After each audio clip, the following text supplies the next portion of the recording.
Your parents probably told you that buying a house is the foundation of success.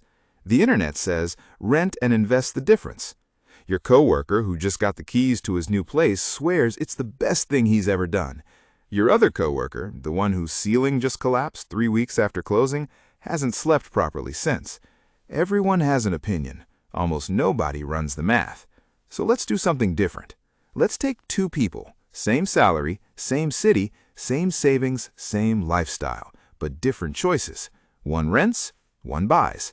And this time, we're not going to debate based on feelings or family traditions. We're going to track every single dollar for 10, 20, and 30 years. Rent increases, property taxes, repairs, investment returns, everything. Because once you follow the money far enough, you'll see which decision quietly builds wealth and which one quietly drains it. Meet Lena and Chris. They both earn $70,000 a year living in the same growing metro area. They've each saved up $80,000. They both want a comfortable 3-bedroom place close to work. Chris decides to buy a $400,000 home. He puts 20% down, his full $80,000, and takes out a 30-year fixed mortgage at 6.2%. His monthly principal and interest come to about $1,960. Add roughly $300 a month for property taxes and $150 for insurance, and Chris's base cost is $2,410 per month before any repairs. Lena rents a similar home for $1,750 a month.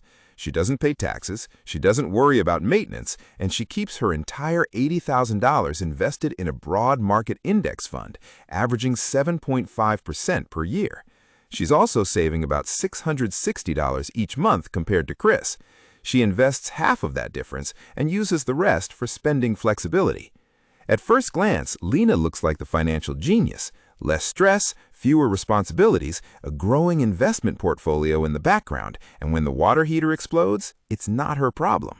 But here's where we pause, because before the numbers start moving, I need to tell you something important. If you care about understanding the real math behind money, not the internet myths, hit subscribe right now to NetPlus. We break down big financial decisions into simple, true numbers that anyone can follow. The next few minutes could literally change how you think about wealth. All right, back to Lena and Chris. For the first 3 years, it's not even close. Lena is winning.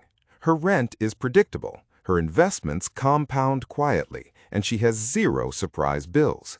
At a 7.5% return, her $80,000 grows to roughly $99,400 by year 3, and she hasn't even added a dime. Meanwhile, every few months, Chris feels like he's getting ambushed. Closing costs hit him for about $11,000 before move-in. Then come small repairs, a refrigerator, a cracked pipe, a roof patch, probably $4,000 to $6,000 per year in maintenance. And worst of all, at the start of the mortgage, almost 85% of each payment goes to interest, not principal.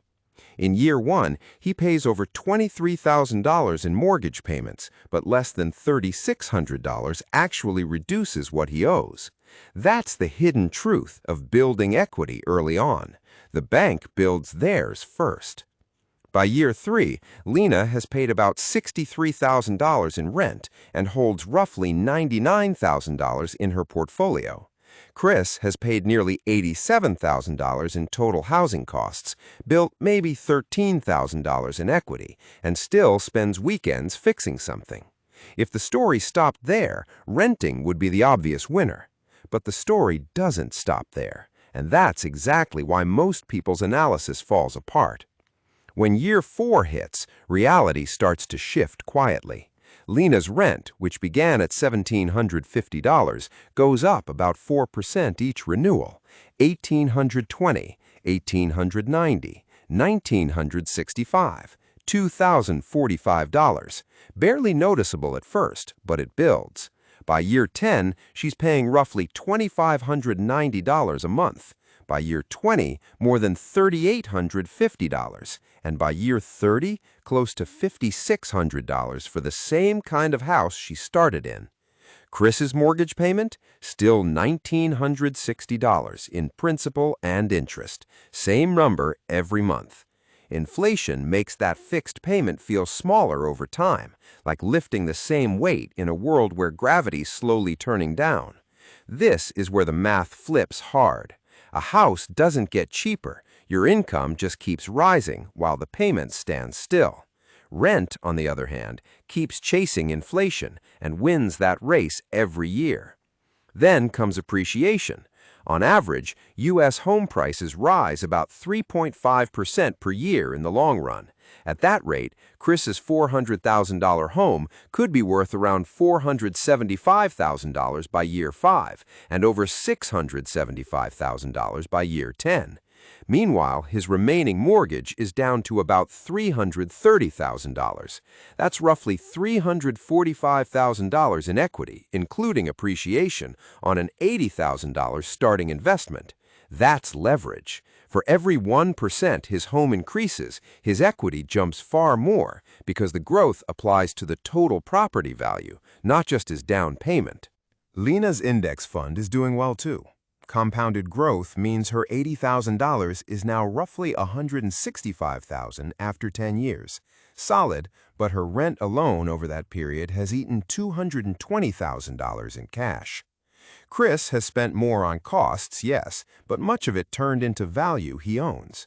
Lena's costs vanish each month, unrecoverable. By year 20, the difference is staggering. Lena's rent now exceeds $3,800 a month. She spent over $520,000 in cumulative rent. Her investments, if untouched, and that's a big if, have grown to around $360,000. Chris's total cash outflow, including maintenance and taxes, is around $620,000, but his home could now be worth roughly $950,000, with only $190,000 left on his mortgage. That's $760,000 in equity and 10 years from being debt-free. At year 30, the finish line, Chris makes his last mortgage payment. His home is likely worth $1.2 million, owned outright. His monthly costs drop to tax and maintenance, maybe $800 total. Lena's still renting, now paying $5,600 a month, totaling more than $1.6 million in rent over 3 decades. If her investing discipline was perfect, her portfolio might sit around $820,000. But most people don't invest perfectly for 30 years. Life happens, emergencies, vacations, new cars, upgrades, small leaks that sink long-term potential. The real-world version of Lena ends up with far less than the spreadsheet version. Chris, on the other hand, reaches retirement without a housing payment and owns an appreciating asset that now generates stability and freedom.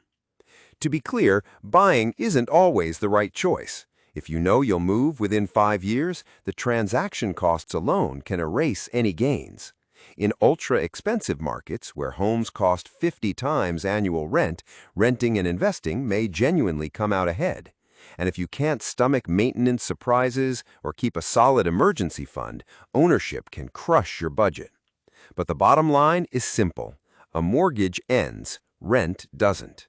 Renting forever means you're paying someone else for shelter for the rest of your life. Buying, eventually, means you're paying yourself. The biggest trap isn't renting or buying. It's making a 6-figure decision based on a single monthly number and never projecting it forward. So the next time your lease renewal comes in with a 3% or 4% increase that feels harmless, multiply it over 30 years, because that's the only math that matters. This is NetPlus, where money stops being a mystery and becomes a language you finally understand. Hit subscribe for more deep dive lessons that actually stick.